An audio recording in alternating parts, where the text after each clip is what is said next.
What's up, guys? Welcome back. Pretty much, guys, we're in the garage and we are going to go ahead and attempt to bung a valve cover. I've never done it before, and as you guys seen in the first few clips, honestly I've been watching Dana's last video that he did the catch can, and he also rebung his valve cover that he did. I'm kind of in the same situation to where we need to get that done so that way we can go ahead and get this car on the dyno. So I was just tired of procrastinating, figuring out another move. When I have a welder, something he talked me into, and honestly he kicked into my head, is that what is the point of having a welder if I'm not even putting it to use? I kept coming up with excuses and BS excuses where honestly just didn't make sense anymore. So honestly sat down and really thought about it, and again we're gonna go ahead and try to weld with my welder on 120.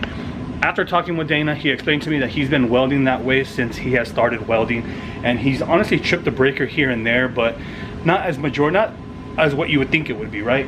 So we're gonna go ahead and give it a try. I kind of have my little setup kind of rigged the way we're gonna run it. The only outlet that I have for 120 right now is over here on this side, and my welder is over here, which is why I was trying to get the new 240 with the breaker all wired up so that I can have it right here in this location. But we're gonna go ahead and make the attempt to go ahead and weld this way.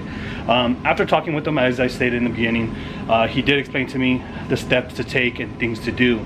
So, and that was honestly mainly, we all know when it comes down to welding, clean your material as best as possible, and that means clean it inside and out, dry it, and if you have to do it over and over again, do it over until it is clean, so that way you do not get any porosity or any dirty substance coming out from the welding.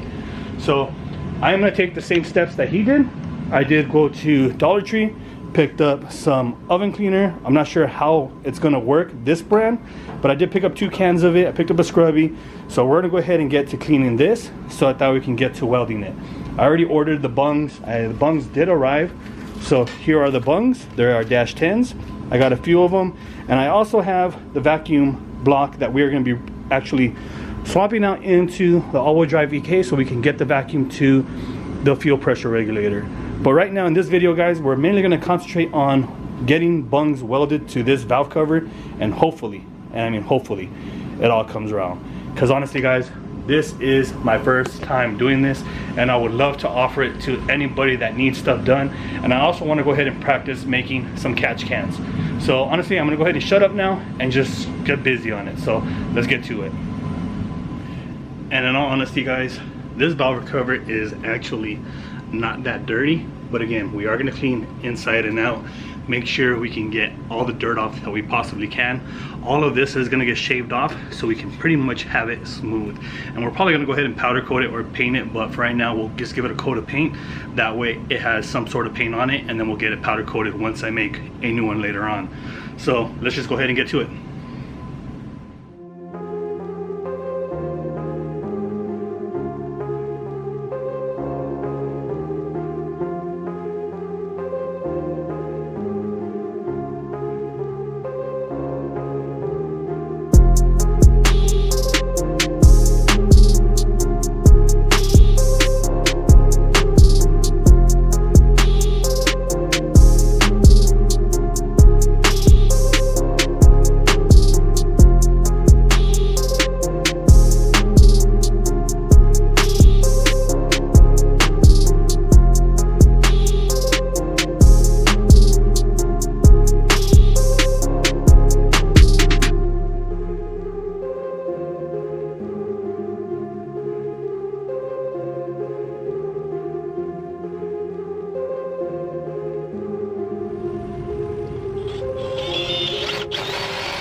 Alrighty, guys, so rookie mistake on my end. You can't blame me for it. This is the first time I've ever done this, and again, we're both learning, right? If you guys already follow him, you guys have already seen it. I didn't know what he was using. I know he was using a hole saw kind of, but I figured I can get away with it with the step bit. But unfortunately, this step bit, by the time it goes deep and penetrates into the metal, it touches the back part here where the coil packs go, and you can see how close it gets into back there, and it starts touching it, so it doesn't allow it to go in more. Over here is the same situation. This is the farthest I was able to go in with that step bit. So I think what I'm going to go ahead and do now is go to Home Depot real quick and see if I can find a hole saw size of it. It'll be beneficial also, just because it'll help me for the future, you know what I mean, continue doing this and offering this stuff if everything goes right, you know, which I'm hoping it does. This is my first time again doing this, and I really hope I can make things happen, because again, we need it for the all-wheel drive sedan so that we can get it finally tuned. But yeah, let's just go ahead and head to Home Depot real quick, find that hole saw, and come back and just get it cracking. Alrighty guys, so we ended up going to Home Depot, picking up this 7/8 hole saw bit, and I ended up taking my bung with me just to measure it. There was some without the bit itself, and I measured it, and this is what felt like it would work. So we got it now, so let's go ahead and open it up and get to trying to weld this whole bungs onto this valve cover. So again guys, bear with me, still learning, and hopefully you guys are enjoying the video. And if you guys are, man, please like, subscribe, and comment down the video what you guys think so far. But yeah, alrighty guys, so I ended up using the oval, the step bit here, for the rest of this, just ovaling it out, making it open a little bit more, and it fits pretty good. It'll fit very tight once I smack it in with the rubber mallet. And then this one, I ended up using that hole saw that I picked up from Harbor Freight, that white bit right there.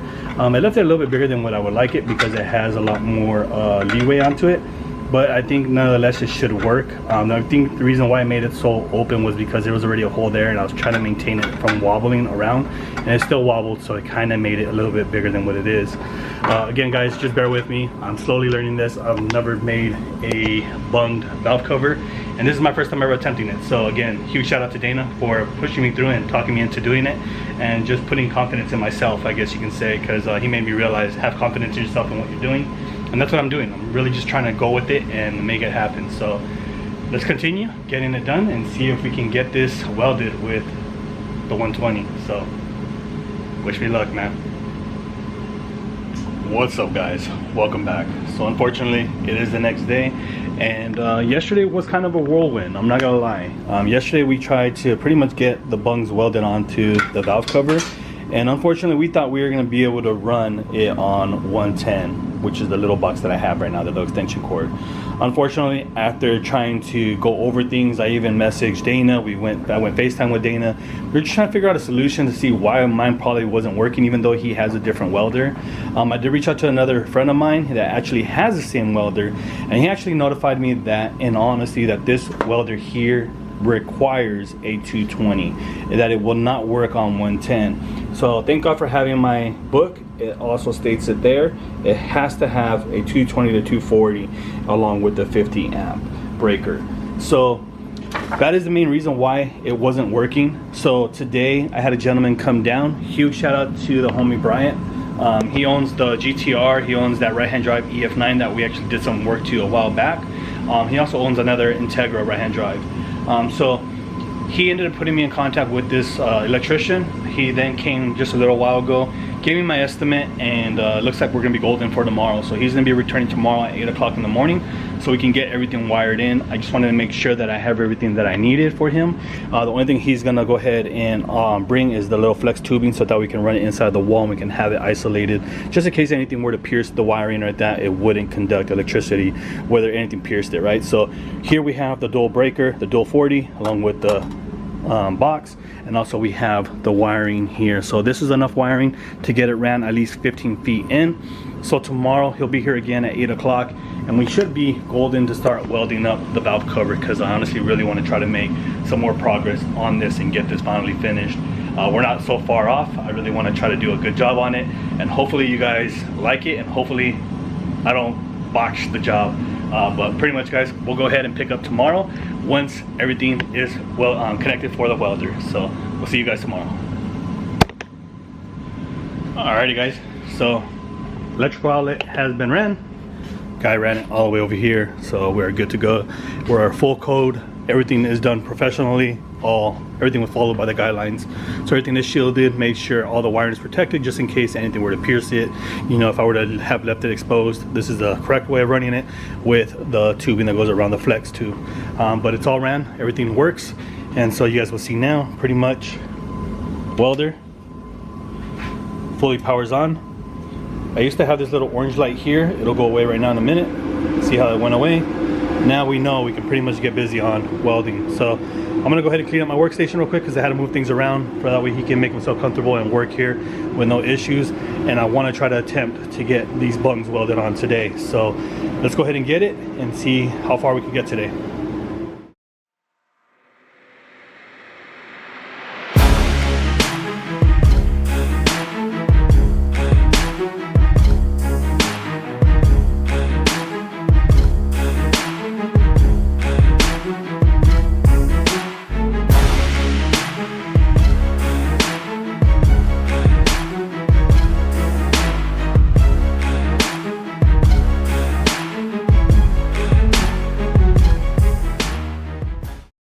Alrighty guys, so as you guys seen the little welding clips, I welded up the second bung. Again guys, I'm gonna go ahead and show you guys. A lot of people, or Dana will probably tell me, I don't need to show you guys this stuff. You know what, I'm here doing this job, but I'm gonna show you guys I'm not perfect. I made mistakes, and the main mistake that I did was honestly I did not clean my material very well.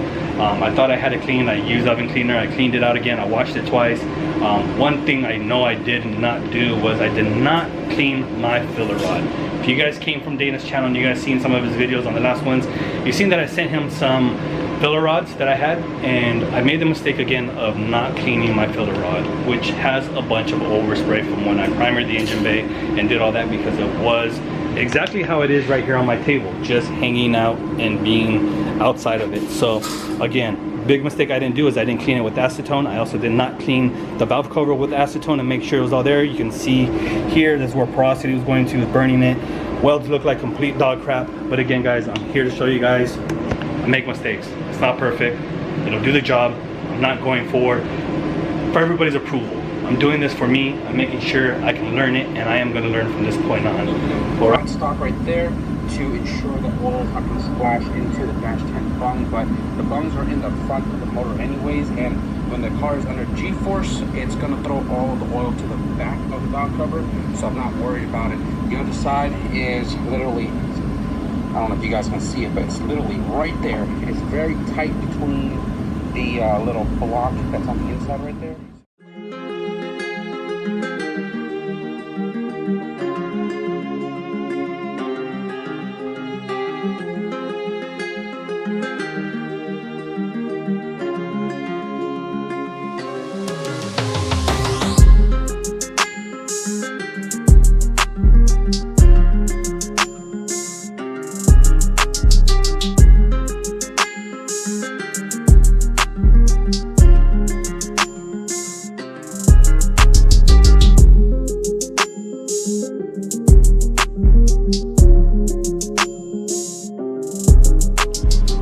Alrighty guys, so as you guys seen, now the valve cover is finally bunged, and it also is baffled. As you guys seen in the last clip, I went on to Dana's video to see how he did it, and I also baffled it so that way we can prevent any oil from really entering. We're not going to prevent it 100%, but as he stated, basically as you take off, all the pressure and all the oil tend to go to the back anyways. But if any oil goes in there, we're at least covered because we do have the catch can set up. Aside from that, I ended up cutting off the breather port here that's usually on the side where you put the little filters at. I cut it off because I figured much cleaner look like this. I'm still debating whether I'm going to cut these off here or if I'm going to try to pull them off or whatever. I kind of like them because they can always screw on, you know, grounds or whatever needs to go there, and also be able to lock on the plate here. So this is the plate that I have up here. So this is the one from DC5 Creations. And as you guys can see, basically it'll lock in and it'll keep it secure, so I can easily put some 10mm bolts and make sure that when it's on, it locks in. So I think I'm probably gonna leave them. We'll see how it goes, but at the end of the day, it doesn't really bother me. But I think pretty much guys, this is where we are gonna wrap up today's video. I know you know, it's not a lot of progress made, but at least progress is progress. And this is my first time ever bunging a valve cover. I'm gonna go ahead and stay at it, keep practicing, keep the momentum going, and just want to continue learning. That is the main reason why I attempted to do this. I was gonna buy another one, but I said, when Dana talked to me and said, just do it, and I seen his video, I figured let's give it a try. What's the point of having a welder if I'm not gonna put it to work? So pretty much, guys, hopefully you guys enjoyed today's video. If you guys did, please like, subscribe. Let me know what you guys think on the bottom. Mistakes were made, but hey, we're gonna go ahead and learn from it. But again, guys, with that being said, thank you guys for watching, and we'll catch you guys on the next one. Till next time.